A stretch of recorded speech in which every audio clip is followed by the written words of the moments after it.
चलिए बच्चों, मूव करते हैं अपने पार्ट 3 पर ऑफ पीरियोडिक क्लासिफिकेशन, जिसमें बेसिकली हम डिस्कस कर रहे हैं एग्जाम्पलर को।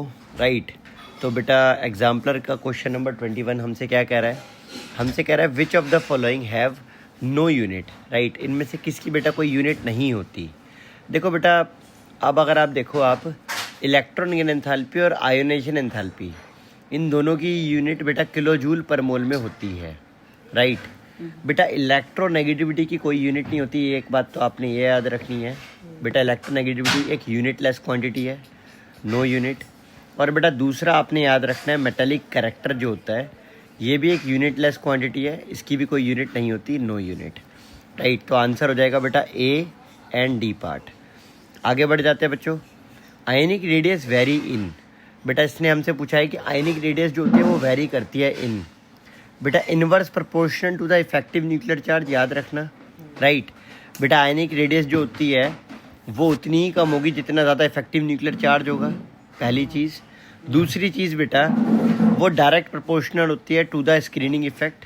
बेसिकली आयनिक रेडियस जितना ज़्यादा स्क्रीनिंग होगी, जितना ज़्यादा धक्का मुक्की होगी इलेक्ट्रॉन्स में, उतनी ज़्यादा आयनिक रेडियस होगी। तो बेटा याद रखना, आयनिक रेडियस जो होती है, मैं यहाँ पर लिख देता हूँ बच्चों, आयनिक रेडियस डायरेक्टली प्रोपोर्शनल होती है इफेक्टिव न्यूक्लियर चार्ज के। और बेटा आयनिक रेडियस जो होती है वो इन्वर्सली प्रोपोर्शनल होती है स्क्रीनिंग इफेक्ट के। स्क्रीनिंग इफेक्ट कह सकते हो या फिर आप शील्डिंग इफेक्ट कह सकते हो। राइट, ये आपने याद रखना है। आगे बढ़ जाते हैं बच्चों। बेटा क्वेश्चन नंबर हमसे 23 क्या कह रहा है? An element belongs to third period and group 13। बेटा एक एलिमेंट है, थर्ड पीरियड से बिलोंग करता है और ग्रुप 13 से बिलोंग करता है of periodic table. Which of the properties will be shown by the element. तो बेटा कौन सी प्रॉपर्टी शो होती है बाय द एलिमेंट? देखो बेटा, थर्ड पीरियड के अंदर और ग्रुप 13 में, यानी कि वो एल्यूमिनियम हो गया। बेटा बेसिकली थर्ड पीरियड में है और 13th ग्रुप में तो वो एल्यूमिनियम हो गया। और बेटा एल्यूमिनियम जो प्रॉपर्टी शो करता है वो है बेटा कहीं ना कहीं एक गुड कंडक्टर ऑफ इलेक्ट्रिसिटी है ये। राइट, एक तो ये है बेटा, ये गुड कंडक्टर ऑफ इलेक्ट्रिसिटी है, पहली प्रॉपर्टी हो गई। दूसरा बेटा, एल्यूमिनियम जो है वो कहीं ना कहीं मेटल भी है। राइट, वो एक सॉलिड है और वो एक मेटल है बेटा। तो ये आंसर हो जाएगा, ये good conductor of electricity and ये सॉलिड और मेटल है। राइट, ये रॉन्ग है बच्चों और ये भी रॉन्ग है। आगे बढ़ जाते हैं बेटा। इसके बाद क्वेश्चन नंबर 23 के बाद क्वेश्चन नंबर 24। राइट, एक शॉर्ट आंसर टाइप क्वेश्चन। क्या कह रहा है हमसे? हमसे कह रहा है बेटा 24, explain why the electron gain enthalpy of fluorine is less negative than that of the chlorine. तो बेटा इसका आएगा साइज, क्या ध्यान से सुनना, इसका आएगा साइज रीज़न। तो बेटा इसके आंसर लिख लेते हैं, इसका सॉल्यूशन लिख लेते हैं, आ जाओ। तो देखो बेटा इसका सॉल्यूशन कह रहा है क्या, ड्यू टू स्मॉल साइज। याद रखना बच्चों, बहुत इंपॉर्टेंट क्वेश्चन है, पक्का एग्जाम में आता है बेटा, ठीक है। तो due to small size of fluorine, right, due to small size of fluorine, the incoming electron, right, the incoming electron experiences repulsion. Right, the incoming electron experiences repulsion. Right, repulsion from the other electrons, from the other electrons while in chlorine की अगर हम बात करें बेटा, आप जानते हो chlorine का साइज बड़ा है, तो while in chlorine due to large size of P, due to large size of 3p orbital. Right, उसका साइज बड़ा होने के कारण बेटा, large size of 3p orbital, the repulsion is less, the repulsion is less. Right, the repulsion is much less हम कह सकते हैं। तो जिस वजह से बेटा हम कह सकते हैं इलेक्ट्रॉन गेन एंथैल्पी, इसी वजह से therefore electron gain enthalpy of chlorine is negative, more negative, is more than fluorine. ये आपने याद रखना है। प्यारे बच्चों फिर से सुन लो बेटा, इलेक्ट्रॉन की एंथैल्पी क्लोरीन की जो होती है वो होती है -349 किलो जूल पर मोल, जबकि फ्लोरीन की होती है -328 किलो जूल पर मोल। बेटा इसका रीज़न सिंपल सा है कि कहीं ना कहीं क्लोरीन जो होती है उसकी वैल्यू ज़्यादा नेगेटिव है और फ्लोरीन की वैल्यू कम नेगेटिव है। और इसका रीज़न सिंपल है कि फ्लोरीन का 2p सबशेल है, उसके पास 2p सबशेल कहीं ना कहीं छोटा होता है, और बेटा उसके पास 3p सबशेल है, वो कहीं ना कहीं बड़ा होता है। बेटा वो बड़ा होता है तो वहाँ पर रिपल्शन घट जाती है।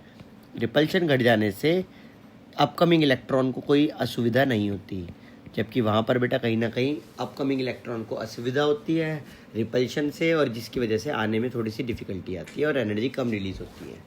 चलिए नेक्स्ट क्वेश्चन पर आ जाते हैं बच्चों। क्या कह रहा है नेक्स्ट क्वेश्चन? कह रहा है all transition elements are d block, right.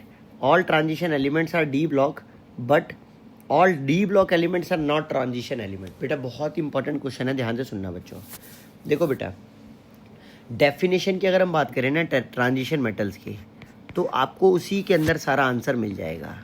तो ट्रांजिशन एलिमेंट्स की जो डेफिनेशन होती है, ट्रांजिशन एलिमेंट्स या ट्रांजिशन मेटल्स की जो डेफिनेशन होती है वो क्या होती है बेटा? जो इनकी डेफिनेशन होती है वो क्या होती है? तो बेटा वो डेफिनेशन क्या होती है, ध्यान से सुनना। वो होती है बेटा द एलिमेंट, याद रखना बच्चों क्या होती है, the element should have, the element should have, right, याद रखना the elements should have incomplete, element should have incomplete nimeltimate, right, nimeltimate n-1 shell. बेटा आप जानते हो कि जब हम इलेक्ट्रॉन भरते हैं, ठीक है, जब आप जानते हो कि ये डेफिनेशन है, जब हम इलेक्ट्रॉन भरते हैं, जैसे मान लो मैं आपके लिए अभी इलेक्ट्रॉन भर के दिखाता हूँ बच्चों। जैसे फॉर एग्जांपल मान लो मैं क्रोमियम के इलेक्ट्रॉन भरता हूँ, मैं मैग्नीज के इलेक्ट्रॉन भरता हूँ, मैं कॉपर के इलेक्ट्रॉन भरता हूँ, राइट। तो बेटा जब मैं इलेक्ट्रॉन भरूंगा तो आप देखोगे क्या होता है, ध्यान से देखना। और मैं जिंक के भी इलेक्ट्रॉन भरता हूँ बेटा, मैंने जानबूझकर जिंक का एग्जाम्पल ले रहा हूँ, अब देखना ज़रा ध्यान से। तो बच्चों जब अब मैं भरूंगा इलेक्ट्रॉन तो आप जानते हो इसका एटॉमिक नंबर कहीं ना कहीं क्या है, इसका एटॉमिक नंबर है बेटा 24, राइट, इसका एटॉमिक नंबर है 25, इसका एटॉमिक नंबर है 29 और इसका एटॉमिक नंबर है 30। अब बेटा अब आप देखोगे इलेक्ट्रॉनिक कॉन्फ़िगरेशन भरने के बाद क्या होगा बेटा, यहाँ आएगा आपका 4s2 3d4, बट आप जानते हैं एक्सेप्शन होता है इसका, ये s2 उधर भाग जाता है तो यहाँ पर 1 बच जाता है और यहाँ पर 3d5 हो जाता है। बेटा 25 में 4s2 3d5 ही होती है, 29 के केस में बेटा 4s2 3d9 होना चाहिए, बट आप जानते हो ये वाला इलेक्ट्रॉन उठ करके उधर भाग जाता है जिसकी वजह से 4s1 और ये 3d10 हो जाती है। और बेटा ये जिंक में 4s2 3d10 होती है। ये बेटा इस समय ग्राउंड स्टेट में मौजूद इलेक्ट्रॉन है, इस समय ग्राउंड स्टेट में है। और बेटा ग्राउंड स्टेट में आप देख सकते हो कि ग्राउंड स्टेट में ये डी इनकम्प्लीट है। डी क्या है बेटा, कहीं ना कहीं यहाँ पर ये डी इनकम्प्लीटली फिल्ड है, यहाँ पर डी इनकम्प्लीटली फिल्ड है। सिमिलर वे में यहाँ पर भी डी कहीं ना कहीं इनकम्प्लीटली फिल्ड है। बट बेटा देखो यहाँ पर डी फुल्ली फिल्ड है, यहाँ डी फुल्ली फिल्ड है, बट कोई इशू नहीं है बच्चों। अब आप देखोगे क्या, कॉपर आप जानते हो कॉपर +1 भी होता है और कॉपर +2 भी होता है। जब कॉपर +1 की बात होती होगी और कॉपर +2 की बात होती होगी, अब उनको भी देख लेते ज़रा। तो अब बेटा ज़रा ध्यान से देखना, बेटा कॉपर +1 की बात करें तो बेटा कॉपर +1 में होता है बेटा कहीं ना कहीं क्या होता है, तो याद रखना वो होता है 4s0 3d10। बट कॉपर +2 में देखो क्या होगा, 4s0 3d9। बेटा यहीं पर ही सारा आंसर छुपा हुआ है। देखो बेटा आप देखो डी कहीं ना कहीं इनकम्प्लीट हो गया, यहाँ पर भी देखो, यहाँ भी डी कहीं ना कहीं क्या हो गया, इनकम्प्लीटली फिल्ड हो गया। बट देखो अब देखो आंसर है जिंक के अंदर, क्या देखो जिंक फुल्ली फिल्ड है, आप कहोगे बिल्कुल है, जिंक भी फुल्ली फिल्ड है। अब आप देखो अगर Zn2+ की बात करें, हम Zn+2 की बात करें तो देखो अब इसकी जो इसके इलेक्ट्रॉन हमेशा आउटर मोस्ट शेल से सबसे पहले निकलते हैं, याद रखना किसी भी एलिमेंट के। तो इलेक्ट्रॉन यहाँ से रिमूव किए जाएंगे, इलेक्ट्रॉन आउटर मोस्ट क्योंकि इस समय 4 है, तो 4 से जब रिमूव हो जाएंगे तो ये बन जाएगा 4s0 और ये बन जाएगा बेटा आपका 3d10। अब अगर ये 3d10 बन चुका है तो अब आप देखोगे कि कहीं ना कहीं इसके अंदर अभी भी इलेक्ट्रॉन अभी भी इसके अंदर इनकम्प्लीट नहीं हुए। इसका डी अभी भी फुल्ली फिल्ड है, डी अभी भी फुल्ली फिल्ड है, डी अभी भी क्या है, फुल्ली फिल्ड। तो बेटा ऐसे एलिमेंट देखो, अभी हम वापस से अब डेफिनेशन पढ़ते हैं। देखो डेफिनेशन कहती है कि जिनके पास इनकम्प्लीट निमल्टीमेट n-1 शेल हो। अब देखो बेटा ये अगर आपका n शेल है तो बेटा इसको बोलते हैं हम निमल्टीमेट शेल n-1 शेल, क्योंकि देखो n का मतलब 4 हो गया तो इस समय 3 है ना, तो 3 का मतलब n-1 है। आई होप ये समझ आ गया होगा, राइट। तो बेटा याद रखना, अगर f होता मान लो, कल को f होता मान लो थोड़ी देर के लिए, तो वो 2f होता, तो उससे हम बोलते हैं इनर निमल्टीमेट, वो होता है n-2। तो आई होप ये याद रखना, राइट। n का मतलब शेल नंबर, सबसे बाहर वाला 4n कहलाता है, उसके अंदर वाला निमल्टीमेट, उसके अंदर वाला आपका इनर निमल्टीमेट। ये बोहर ने कहा था अपने क्लासिफिकेशन में। चलिए तो बेटा अब आप देखोगे कहीं ना कहीं जिंक जो है वो कहीं ना कहीं रह गया, तो जिंक रह गया, जिंक फुल्ली फिल्ड है और जिंक आपका एक्साइटेड स्टेट में, ये इस समय एक्साइटेड फॉर्म में है, मतलब अपनी वैलेंस फॉर्म में है, अपने मतलब इलेक्ट्रॉन्स को रिमूव करने वाली फॉर्म में, और अब भी एक्चुअली में ये कहीं ना कहीं फुल्ली फिल्ड है। तो बेटा यहाँ से हमारे को एक बात समझ आ गई कि the element should have incomplete होना चाहिए, शुड हैव एटलीस्ट वो किसी स्टेट में तो इनकम्प्लीट हो। अब बेटा हमने देखा कि ये किसी भी स्टेट में इनकम्प्लीट ही नहीं है, तो यहाँ से हमारे को समझ आ गया कि ट्रांजिशन एलिमेंट भी नहीं है। आगे बढ़ जाते हैं बेटा, तो आगे आप देखोगे अब क्या, इसके बाद अगर हम यहाँ तक आपको डन है तो 1 मिनट रुकना बच्चों। हाँ तो बेटा यहाँ पर हम लिख देते हैं एक बात को, क्या हम लिख देते हैं, बट बेटा याद रखना जानकर कूदी मरकरी, ये हमारा ग्रुप 12 है, जानकर कूदी मरकरी ये ग्रुप 12 है। बेटा ये एक्चुअली में ट्रू ट्रांजिशन एलिमेंट नहीं कहलाते। बेटा ये ट्रू ट्रांजिशन एलिमेंट नहीं है, क्यों? क्योंकि इनका डी पूरा भरा पड़ा है। तो याद रखना ये ट्रांजिशन एलिमेंट क्यों नहीं है, मैं इसका रीज़न लिखने जा रहा हूँ बच्चों, क्योंकि इनका डी पूरा फुल्ली फिल्ड है। तो यही इसका रीज़न है प्यारे बच्चों, याद रखना, ठीक है। तो मैं लिख देता हूँ, ज़रा ध्यान से देखना। देखो बेटा क्या लिखेंगे हम लिखेंगे but group 12 elements have fully filled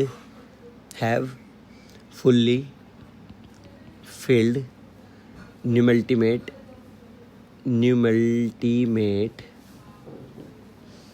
shell. They cannot consider, therefore बेटा इनका fully filled numaltimate shell है, therefore they cannot be considered as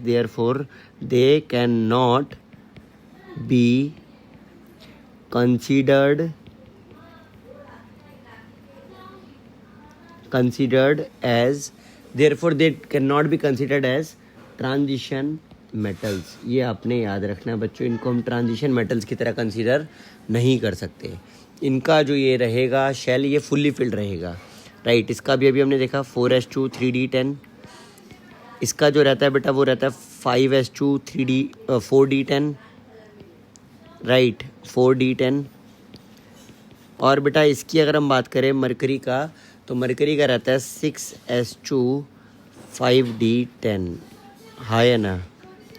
ये आपने याद रखना है, ठीक है, ये अपन को हमें याद रखना है कहीं ना कहीं, ठीक है। तो ये हम आगे बढ़ जाते हैं, राइट। चलिए इसके बाद बेटा क्या है, इसके बाद अगर हम देखें तो अब क्या आएगा, देखो बेटा आप ध्यान से देखना। इसके बाद है बेटा group question number 26। Question number 26 हमसे कह रहा है identify the group and valency. बेटा हमारे को ग्रुप और वैलेंसी बतानी है of the element having atomic number 119। Atomic number 119 है, उसकी ग्रुप क्या होगा और उसकी वैलेंसी। देखो बेटा वैसे तो एटॉमिक नंबर हमारे को 118 तक भी डिस्कवर्ड है हमारी पीरियोडिक टेबल के अकॉर्डिंग, बट फिर भी अगर मान लो ग्रुप नंबर 119 होता, अगर मतलब एटॉमिक नंबर 119 होता, तो बेटा देखो 118 तक तो हमने याद रख रखा है कि 118 तक वो पी ब्लॉक का नोबल गैस होता और वो 7वें पीरियड से होता। बट क्योंकि अब हम 119 भर रहे हैं तो बेटा पीरियड हो जाएगा आपका 8वां, राइट। बेटा ग्रुप की बात करें तो आप जानते हो एस ब्लॉक के अंदर आ जाएगा इलेक्ट्रॉन भरने के लिए, तो इसका ब्लॉक, इसकी इलेक्ट्रॉनिक कॉन्फ़िगरेशन NS1 बनेगी, जिसकी वजह से ये ग्रुप हो जाएगा 1, राइट, ग्रुप 1 होगा। और बेटा ब्लॉक की अगर हम बात करें तो ब्लॉक बेटा जो होगा वो एस ब्लॉक होगा, क्योंकि आउटर मोस्ट इलेक्ट्रॉन आपका एस में आया होगा। तो बच्चों आपका तीनों आंसर हो चुका है, राइट। बेटा देखो ना 118 तक तो आपको पता है हम भरते हैं एस ब्लॉक, वो पी ब्लॉक में। उसके बाद जस्ट जो नेक्स्ट भरते हैं बेटा वो तो आपका एस में आ जाता है ना, एक 8S1 आ जाएगा ना, राइट। वो 7p6 है ना ऑर्गेनाइजेशन तक, तो इसलिए 8S1 आ जाएगा। तो इसकी इलेक्ट्रॉनिक कॉन्फ़िगरेशन हो जाएगी 8S1। आप लिख सकते हो इसे ऑर्गेनाइजेशन ऐसे करके, और फिर आप लिख सकते हो 8S1 इस तरह से, राइट। तो इसकी इलेक्ट्रॉनिक कॉन्फ़िगरेशन कुछ इस तरह से हो जाएगी बच्चों, राइट। अब ग्रुप हमने बता दिया। अब बात आती है बेटा, इसने एक बात और पूछी है, किसकी ऑक्साइड क्या होगी। देखो बेटा, देखो ग्रुप 1 के जो एलिमेंट्स हैं, ग्रुप 1 के जो एलिमेंट्स हैं वो जनरली जो शो करते हैं उनकी वैलेंसी होती है प्यारे बच्चों 1, उनकी वैलेंसी होती है +1। तो बेटा जिस वजह से अब वो जो भी मेटल होगा वो +1 शो करेगा, और ऑक्साइड में बेटा होती है हमेशा -2। तो फार्मूला बनाना बेटा प्यारे बच्चों आपको 9th क्लास में अच्छे से सीखा होगा आपने, कि फार्मूला जो होगा माइनस नहीं लिखते हैं बेटा, याद रखना, चार्ज नहीं लिखते हैं। तो आपका फार्मूला बन जाएगा M2O, राइट। तो इस तरह से आपका फार्मूला बन जाएगा M2O। आई होप ये आपको समझ आ गया होगा। आगे बढ़ जाते हैं बेटा। अब क्या कह रहा है हमसे, राइट। इसके बाद हमसे क्या कह रहा है बेटा, उसने बोला है ना ऑक्साइड बना उसका, और M मीन्स मेटल है कोई, हमें क्या पता, आप P ले लो, Q ले लो, ठीक है। आगे बढ़ जाते हैं बेटा। क्वेश्चन नंबर 26 के बाद क्वेश्चन नंबर 27 का टर्न। बेटा ionisation enthalpies of the second period are given below. बेटा हमारे को आयोनाइजेशन एंथैल्पी दी गई है सेकंड पीरियड की। देखो बेटा आप जानते हो ली बी ब क न ओ, राइट, फ ने। तो बेटा हमारे को कहीं ना कहीं फ ने, देखो बेटा हमारे को कहीं ना कहीं ये आयोनाइजेशन एंथैल्पी दी गई है इन सभी एलिमेंट्स की। दिख रही है आपको, दिख रही है इन सभी एलिमेंट्स की आयन एंथैल्पी, ठीक है। तो बेटा अब क्या देखोगे यहाँ पर, अब आप देख सकते हो यहाँ पर साफ साफ दिख रहा होगा अगर आपको, ली बी ब क न ओ फ ने। बेटा अब आप देखोगे आपको वैल्यू दी गई है 520, इसकी वैल्यू है 899, इसकी वैल्यू है 801, इसकी वैल्यू है 1086, इसकी वैल्यू है 1402, इसकी वैल्यू है बेटा आपकी 1314, इसकी वैल्यू है आपकी 1681, और इसकी वैल्यू है आपकी 2081, राइट। देखो बेटा, हाँ बेटा बोलो, एक मिनट रुक जाओ मैं देख रहा हूँ बच्चा, हाँ मैं बना रहा हूँ बच्चा, पूछो। देखो इसकी वैल्यू है बेटा आपकी 1600 से पहले 1314, राइट। ये वैल्यू है आपकी 1681, और ये वैल्यू है आपकी बेटा, ये देखो ये वैल्यू है आपकी 801, ये वैल्यू है आपकी 899, मैंने ऊपर लिखी है। बेटा जो दो लोग एक्सेप्शन है उनको मैंने जानबूझ करके ऊपर लिख दिया है, जानबूझ करके, ताकि आपको याद रहे कि वहीं पर ही गड़बड़ आएगी। बेटा ये देखो ये वाला जो ग्राफ है, हमसे कहा गया match the correct enthalpy with the element and complete the graph. बेटा हमसे ग्राफ कंप्लीट करने के लिए कहा गया। वैसे तो ये ग्राफ एनसीईआरटी में भी दिया हुआ है।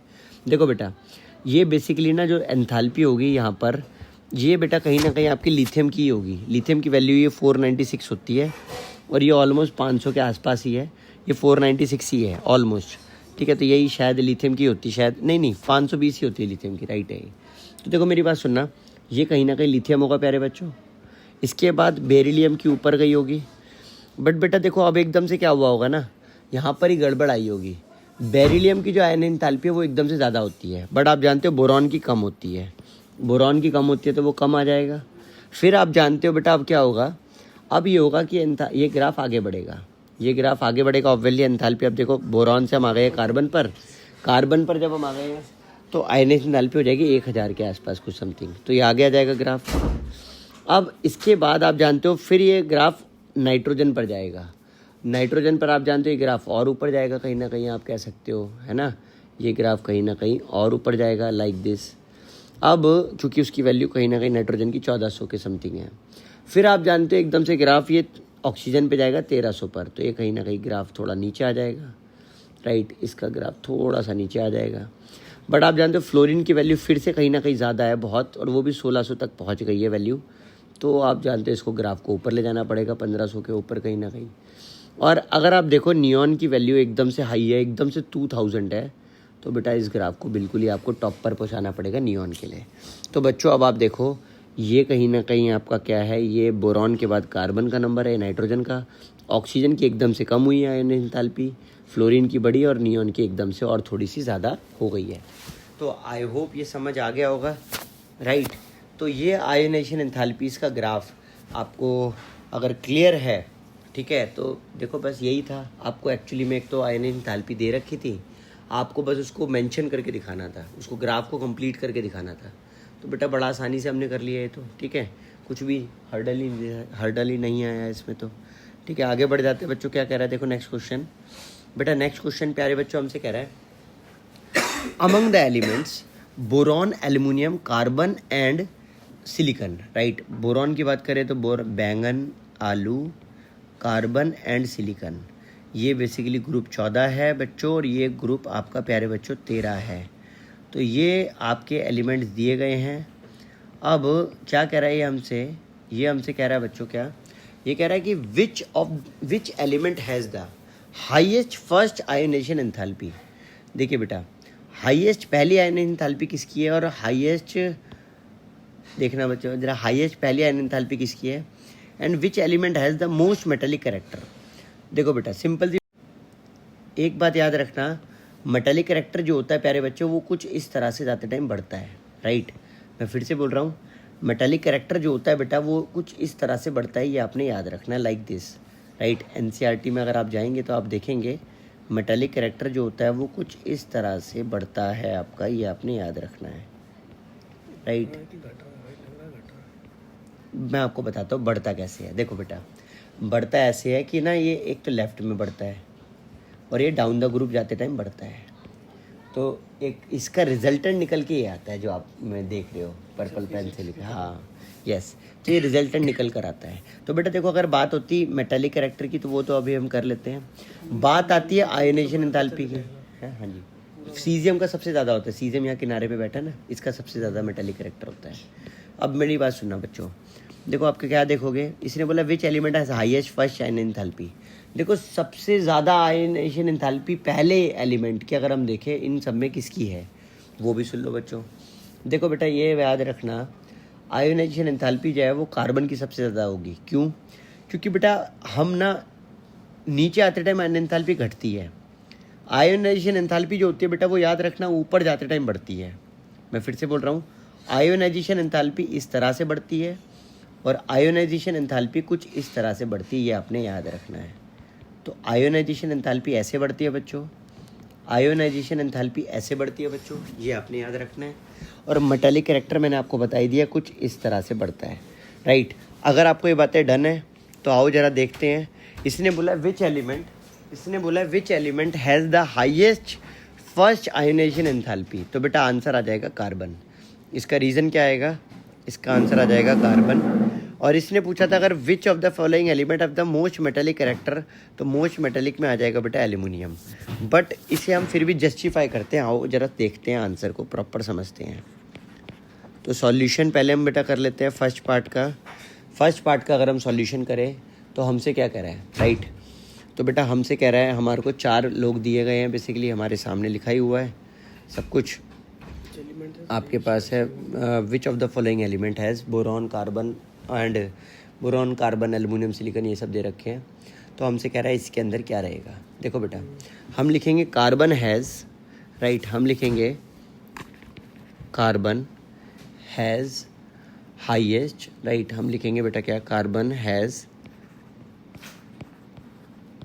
Highest first ionization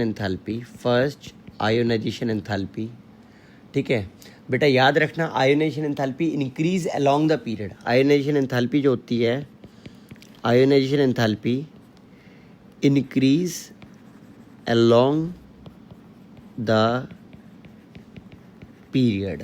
ionization enthalpy बढ़ती चली जाती है पीरियड में and decrease down the group and decrease down the group.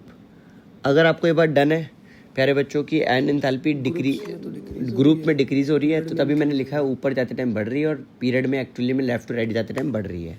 ठीक है, तो ये बेसिकली लेफ्ट टू राइट ही है और ये जो पीरियड में बात हमारी चल रही है, और डाउन द ग्रुप आपको मैंने बताई दिया टॉप टू बॉटम। ठीक है, वहाँ पर घट रही है। तो बेटा इसीलिए कार्बन की सबसे ज़्यादा होनी थी। कार्बन से अगर कम जो होनी थी तो वो क्या, देखो ऑर्डर अगर मैं लिखूँ तो कार्बन से कम जो होती है वो होती है एक्चुअली में कहीं ना कहीं किसकी, तो कार्बन से कम होती है बेटा सिलिकॉन की। राइट, उससे भी कम अगर किसी की होती तो बेटा वो होती है आपकी कहीं ना कहीं आपकी बोरॉन की, और बोरॉन से भी कम होती तो वो होती एल्यूमिनियम की। हीलियम की आयोनाइजेशन गेन एंथैल्पी जो होती है तो वो सबसे ज़्यादा होती है। हाँ बेटा, क्लोरीन देखो क्लोरीन की आयन एंथैल्पी बेटा वो आयन एंथैल्पी वो इलेक्ट्रॉन रिलीज देते ही नहीं है ना। हीलियम देना नहीं चाहता था वो भी है, और कहीं ना कहीं क्लोरीन की भी ज़्यादा ही होगी। मेटल देना चाहते हैं उनकी नेगेटिव, उनकी कहीं ना कहीं लेस होती है।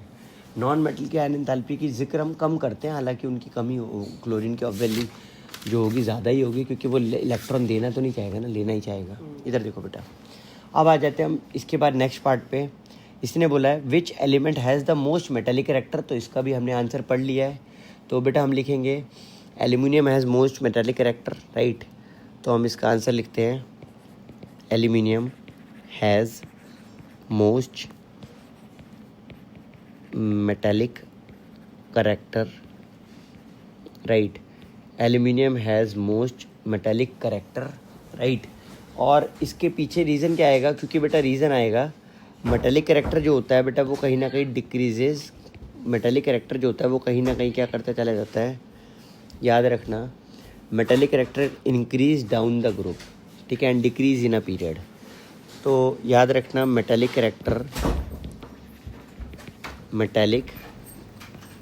Character increases down the group, increases down the group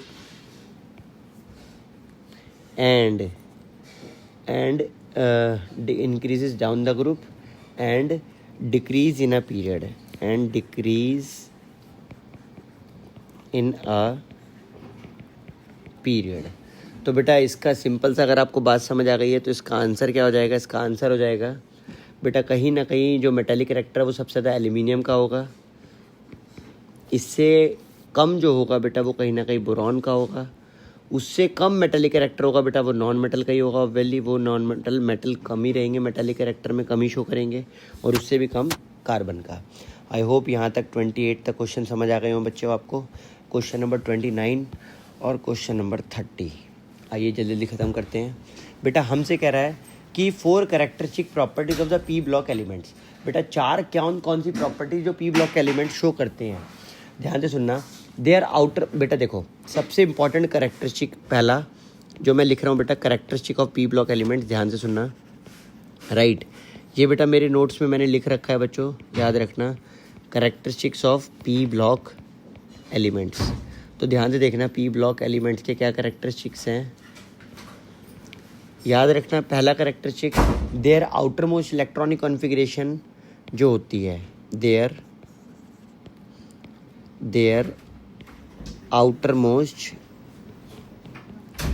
electronic configuration varies from, बेटा वो वेरी करती है from, बेटा वो NS, याद रखना बच्चों वो NS2 NP1 से लेकर के NS2 NP6 तक जाती है, इस बात को मत भूलना। पहली बात बेटा, दूसरी बात आ जाती है, दूसरी बात क्या आएगी, दूसरी बात आएगी बच्चों ध्यान से देखना।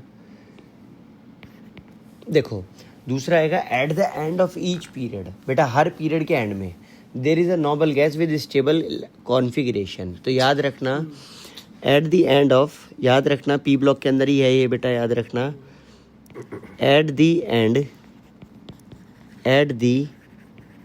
And of each period, eight the end of each period there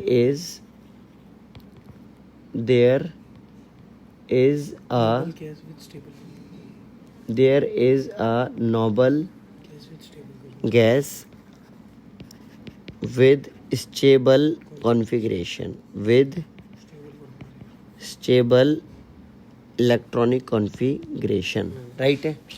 Now third point बेटा, जो इनका थर्ड बहुत ही इंपॉर्टेंट पॉइंट है, क्या ग्रुप 16 और ग्रुप 17 जो थे वो मोस्ट रिएक्टिव नॉन मेटल्स हैं एंड हाईली रिएक्टिव है. Most of the non metals and highly reactive, तो यह याद रखना.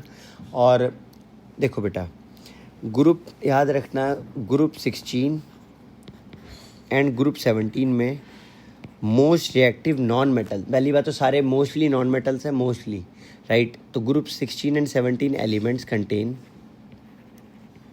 Elements contain non-metals, contains most of non-metals. पहली बात, most of the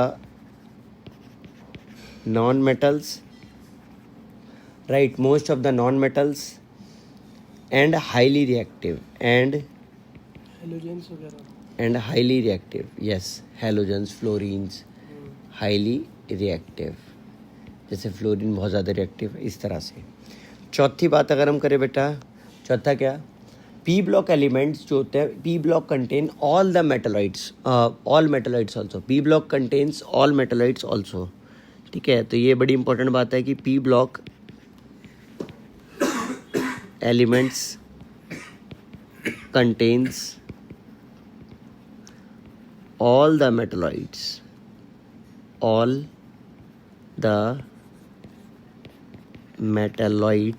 also.